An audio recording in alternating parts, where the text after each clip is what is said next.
السلام علیکم دوستو آج ہم ایک چھوٹی سی دعا کے متعلق بات کریں گے، لیکن یہ دعا جس چیز سے بنی ہوئی ہے وہ انسانی یا حیوانی زندگی کے لیے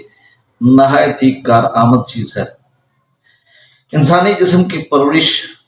بالخصوص گردش خون سے اس کا بہت گہرا تعلق ہے۔ چنانچہ یہ دعا مریضوں کو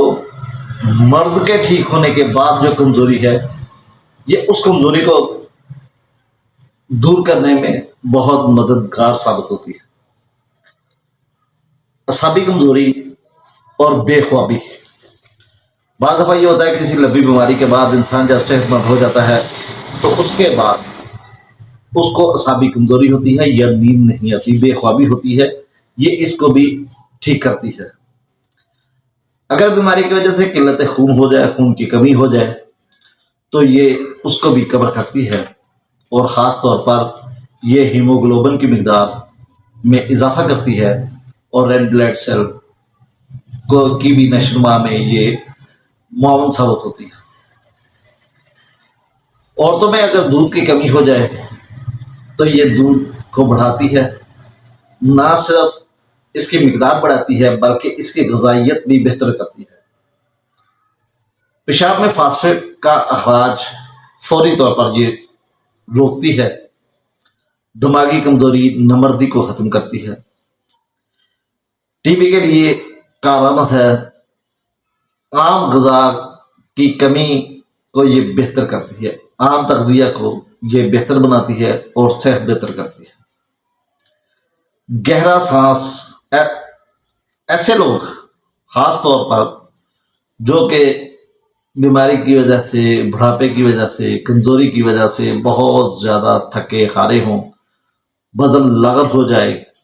گہرا سانس نہ لے سکے اور گوشت سوکھتا چلا جائے، یعنی کہ ان کا بدن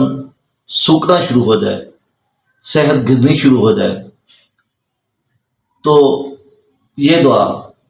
اس صحت کو بحال کرتی ہے۔ قوت جمع بھی کم ہو جاتی ہے، یعنی کہ نمردی ہو جاتی ہے، طاقت کم ہو جاتی ہے، یہ اس کو ٹھیک کرتی ہے۔ اسے بھولنے کی بیماری ہوتی ہے، کم ذہنی ہوتی ہے، اور یہ اس کا مریض الجھن کا شکار ہوتا ہے۔ درد سر بالخصوص سر کی پشت پر جیسے جلسیمی میں ہوتا ہے، گھنٹیاں بجتی ہیں جیسے چائنا میں ہوتا ہے، گال کی ہڈی میں درد ہوتا ہے اور چہرہ زرد رنگ کا ہوتا ہے، معدے میں کوئی بھی چیز کھانے سے بے رغبتی پیدا ہوتی ہے، یعنی کہ کسی چیز کو کھانے کا دل نہیں کرتا لیکن پیاس لگتی ہے، شراب اور قہوے کی خواہش ہوتی ہے، افارہ ہوتا ہے، دکھن ہوتی ہے، اور درد جو گلے کی طرف پڑتی ہے۔ اس میں پیشاب کی مقدار کم ہو جاتی ہے، لیکن اس میں فاسفیٹ آتے ہیں، شکر آتی ہے اور البومن آتی ہے۔ اگر مردانہ اور زنانہ علامات کی بات کریں تو مردانہ قوت کم ہو جاتی ہے، یا بالکل زائل ہو جاتی ہے،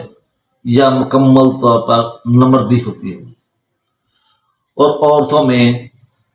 اووریز کی ناقص کارکردگی، ہاتھ پاؤں میں مسلسل درد ہوتی ہے، جان نہیں ہوتی، بے سکت، کمزور، تھکن اور ضعف اسے بہت زیادہ ہوتا ہے۔ دوستو یہ دعا تھی لیسیتھین۔ لیسیتھین عام اگر بیماری کے بعد کمزوری ہو جائے تو لیسیتھین بہت اچھا کام کرتی ہے۔ جیسے کہ اگر ٹائیفائڈ کے بخار کے بعد کمزوری ہو جائے تو آپ لیسیتھین بھی دے سکتے ہیں، لیکن اس کی جو مخصوص دعا ہے وہ ہے سیلینیم۔ اگر ٹائیفائڈ بخار ٹھیک ہو جائے اور کمزوری باقی رہ جائے تو آپ سیلینیم دے کر اس کی کمزوری کو دور کر سکتے ہیں۔ جس طرح اگر ملیریا بخار ہو جائے، یعنی کہ سردی کے ساتھ بخار ہو اور وہ ہارٹ ٹھیک ہو جائے اور اس کے بعد کمزوری ہو جائے، تو اس کی دعا ہے السٹونیا، اس کی دعا السٹونیا ہے۔ اگر ٹائیفائڈ کے بعد ہو تو سلینیم، اگر ملیریا بخار کے بعد کمزوری رہ جائے تو السٹونیا، اور اگر کسی بھی بیماری میں زیادہ دیر بیمار رہنے کے بعد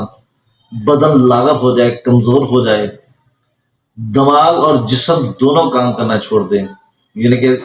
جسم سوکھنا شروع ہو جائے، ذوف بہت زیادہ بڑھ جائے، تو لیسیتھینم یا لیسیتھین ہم استعمال کروا سکتے ہیں۔ دوستوں اگر ایسے دیکھیں تو اس میں ایسلفاس بھی آتی ہے، اس میں چائنا بھی آتی ہے جو بیماری کے بعد کمزوری کو دور کرتی ہے، لیکن اس کے ساتھ جو مادے انسان کو صحت دیتے ہیں، جن کے مادہ منویہ، بلڈ، یا جسم میں اخراجات بہت زیادہ ہو جائیں، اس کے بعد جو کمزوری آتی ہے، اس میں چائنا اور ایسلفاس کام کرتی ہے۔ لیکن چائنا میں ایک تو مادے کا خارج ہونا،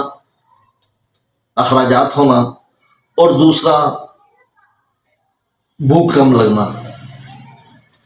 ناقص خوراک کھانا، اور ایسلفاس میں صدمہ، ایموشنل چوٹ، پیار میں دھوکہ، دوست کو دھوکہ دے جائے، یا ایموشنل اگر اسے کوئی سٹریس ہو تو وہاں پہ ہم ایسلفاس کا استعمال کر سکتے ہیں۔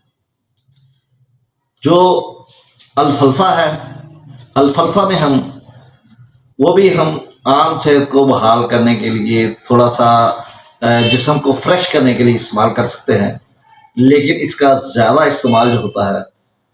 وہ نقصان کا باعث بنتا ہے، کیونکہ اگر آپ اسے مدر ٹنچر میں اور بار بار استعمال کریں گے تو پھر لامحالہ ایک وقت آئے گا کہ اس کا افیکٹ گردوں پہ ہوگا، کیونکہ اگر اس کی ہم پروونگ دیکھتے ہیں تو اس میں گردے اپنا کام کرنا چھوڑ دیتے ہیں، پیشاب بنانا چھوڑ دیتے ہیں، جسم کی صفائی کرنا چھوڑ دیتے ہیں۔ تو صرف یہ چھوٹی چھوٹی باتیں ہوتی ہیں جو آپ کو دھیان میں رکھنی چاہیے کہ کس وقت کس دعا کی کب ضرورت پڑے اور کون سی علامت ہم نے دیکھنی ہے، اس کا آپ خیال رکھیں۔ امید ہے کہ یہ ویڈیو آپ کو پسند آئی ہوگی۔ اگر یہ ویڈیو پسند آئے اسے لائک کریں، شیئر کریں اور چینل کو سبسکرائب کریں۔ انشاءاللہ اگلی ویڈیو کے ساتھ پھر ملاقات ہوگی۔ اللہ حافظ، اللہ نگہبان۔